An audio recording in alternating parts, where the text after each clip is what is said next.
કેમ છો વિદ્યાર્થી મિત્રો? મજામાં ને? સ્વસ્થ અને તંદુરસ્ત રહો, ઘરમાં રહો, સુરક્ષિત રહો. તો આપણે હિન્દી વિષયની અંદર વ્યાકરણમાં વિશેષણ ભણ્યા હતા.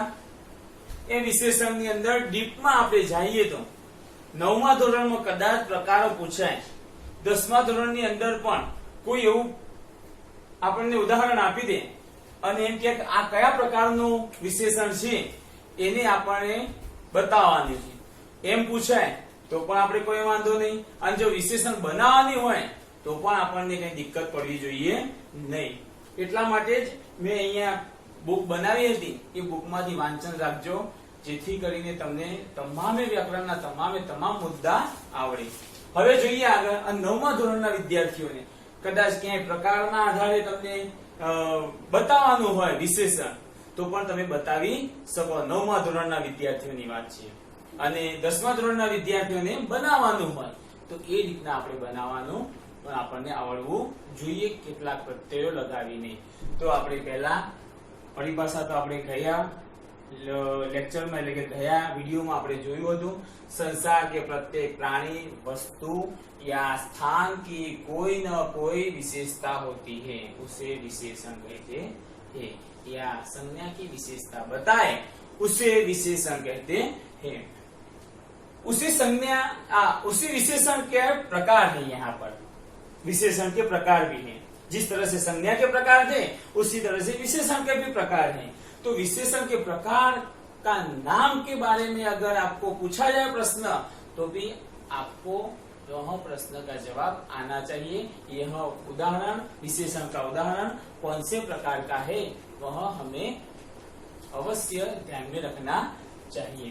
तो गुणवाचक विशेषण पहला प्रकार है गुणवाचक विशेषण. तो गुणवाचक विशेषण किसे कहते हैं? व्यक्ति के अंदर, प्राणी के अंदर, वस्तु के अंदर या स्थान के अंदर कुछ ना कुछ गुण होते हैं. तो उसके आधार पर जो विशेषण शब्द हो तो उसे क्या कहते हैं? गुणवाचक विशेषण. तो कि अच्छा लड़का संज्ञा है, लड़का कैसा? अच्छा है. मंत्री संज्ञा है, मंत्री कैसा? चतुर है. तो चतुर और अच्छा वह गुणवाचक विशेषण में आता है. दूसरा संख्यावाचक विशेषण. संख्या 1 2 3 4 5 6 7 तो पूर्ण संख्या, ध्यान में रखिएगा, पूर्ण संख्या, पूर्ण संख्या भी. और हमें संख्या कितना है, कितनी है उसका निर्देश हमारे मस्तिष्क में होना चाहिए. वह स्पष्ट हो तो उसे संख्यावाचक विशेषण कहते हैं. जैसे कि 5 पांडव, पांडव संज्ञा है. पांडव कितने हैं? तो कि 5 है. तो 5 यहाँ उसकी विशेषता है. तो 5 संज्ञा विशेषण. दूसरा आधी रोटी, रोटी को आधा कर दें तो हमें स्पष्ट हो जाता है कि यहाँ आधी रोटी. पूरी रोटी, एक रोटी तो वहां एक बन जाती है. आधी रोटी तो वहां आधी बन जाती है. तो आधी रोटी यह भी एक विशेषण है. कहा? संख्यावाचक विशेषण. 5 पांडव, आधी रोटी. હવે અહીંયા આપણને બે એક જેવું લાગશે. સંખ્યાવાચક વિશેષણ અને परिमाणवाचक विशेषण.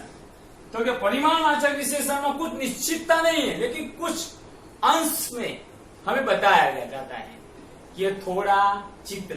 तो थोड़ा यानी कितना थोड़ा? इतना थोड़ा, इतना थोड़ा या इतना थोड़ा. हमारे घर पर कोई आए कि थोड़ी चीनी दे दो. थोड़ी यानी कितनी? हाँ, वहां कुछ कटोरा लेके आए तो हमें पता चलता है कि कटोरे में थोड़ा चाहिए, लेकिन थोड़ी चीनी दे दो तो हमें पता चलता नहीं है. फिर भी वह थोड़ी चीनी, तो चीनी संज्ञा है और थोड़ी वह क्या है? परिमाणवाचक विशेषण.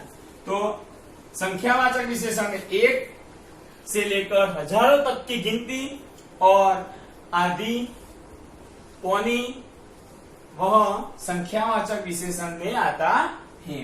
परिमाणवाचक विशेषण में बहुत थोड़ा, बहुत गर्मी है, बहुत गर्मी. कितनी गर्मी? 43 डिग्री हो या 42 डिग्री हो या 48 डिग्री हो तो हमें पता चलता है कितनी ही गर्मी. लेकिन बहुत गर्मी में कितनी गर्मी वो हमें पता चलता नहीं. तो यह परिमाणवाचक विशेषण में आता है.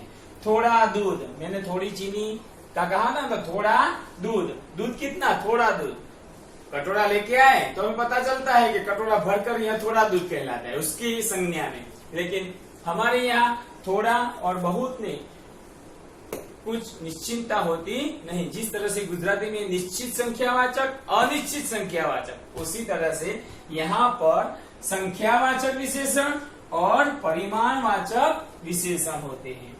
तो चौथा और बहुत ही इंपॉर्टेंट, सर्वनामिक विशेषण। सर्वनामिक, हम किसी व्यक्ति या किसी वस्तु को ये, कौन, कैसे, यहाँ पर है ना कौन, कई, तो यह सब सर्वनामिक विशेषण है। तो देखते हैं यह लड़का, लड़का संज्ञा है, कौन सा लड़का, यह लड़का, तो यही लड़के पर विशेषता होती है, तो विशेषता यह हो गई, सर्वनामिक विशेषण हो गया। कई बात, बात, आप कोई वाक्य बोले तो बात, बातों बातों में, पर कई बात ऐसी होती है तो कई बात में, उस बात में विशेषता बन गई, यानी कि कई हो गई, कई वह सर्वनामिक विशेषण बन जाता है। कौन व्यक्ति, व्यक्ति, सब लोग, सब व्यक्ति ऐसे होते हैं, तो व्यक्ति सब, सब वह है, सब, सब यानी तमाम। तो यहाँ पर कोई एक व्यक्ति की बात हो गई तो उस व्यक्ति में कौन आ गया, कौन व्यक्ति, यह प्रश्नार्थ, यह भी सर्वनाम है, तो यह भी सर्वनामिक विशेषण बनता है। उदाहरण मैंने यहाँ पर 4 डाले हुए हैं, देखिए 10वीं कक्षा के लड़के और 9वीं कक्षा के लड़के को यहाँ चारों प्रकार लिखने हैं, और 10वीं कक्षा के विद्यार्थी या विद्यार्थिनियां को भी यहाँ पर सुहाना तो सुहावना, श्रद्धा तो श्रद्धालु, दर्द तो दर्दनाक, नाम तो नामवर, सुहाना तो सुहावना बना, यह प्रत्यय लगा, श्रद्धा तो आलू, अलू, यहाँ पर यह प्रत्यय लगा, दर्द तो नाक, यह प्रत्यय लगा, नाम तो नामवर, यह प्रत्यय लगाने से यह विशेषण बनते हैं। तो यहाँ पर विशेषण आपको सही तरह से सब पता हो गया होगा, ऐसी मैं आशा रखता हूँ।